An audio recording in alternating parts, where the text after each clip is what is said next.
napakaganda pero hindi mo mapigilan na mangamba. Dahil marami ang sabi-sabi na hindi mo dapat paniwalaan. Kung mapunta ka sa lugar na to, doon mo mararamdaman na ang kwento-kwento pwedeng maging makatotohanan.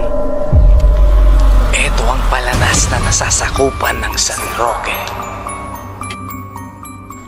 Ang lugar na to ay yung matatagpuan sa Barangay 100 Scandinavian, Tacloban, Leyte. Sabi ng taga dito nung una raw ay napakasaya ang lugar na to. Simula nung may napabalita na muntikan na raw may nalunod at may nahulog sa taas ng tuktok ng bato, tila daw itinulak ito na hindi nakikilalang elemento. At sunod-sunod na ngang napapabalita na mayroon nang nagpapakita at nagpaparamdam sa lugar na to. Kaya pinuntahan namin ang lugar na to para malaman at matuklasan kung anong nakatagong lihim at kababalaghan, at sa pagkahanggang ngayon ay nananatili itong palaisipan.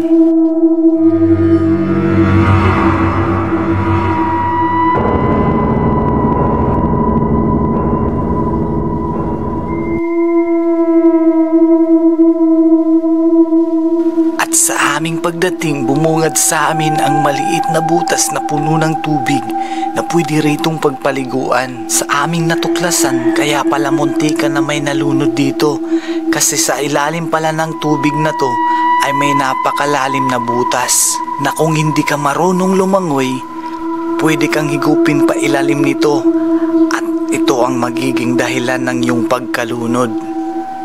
At sa napabalitaan naman na may nahulog sa tuktok ng bato at may tumulak na hindi natutukoy na elemento.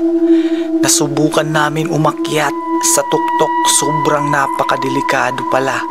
Ito dahil malingakbang mo lang, pwede kang mahulog sa mga napakadulas na bato.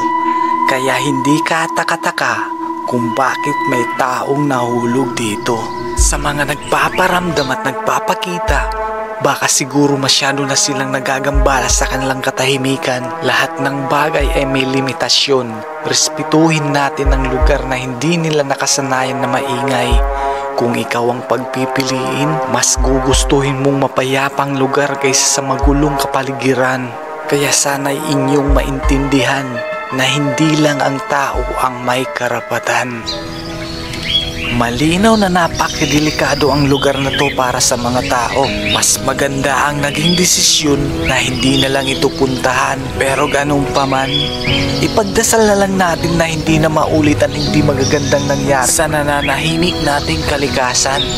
Basta't iyong tandaan, ibinigay ito ng Diyos o inilagay dito sa mundo para hindi manakot o ipahamak o takutin ang sinuman, at mas panatilihin na lang ang pagrespeto sa ating kalikasan. At sa mga susunod na henerasyon, ito'y kanila pang masilayan. Peace.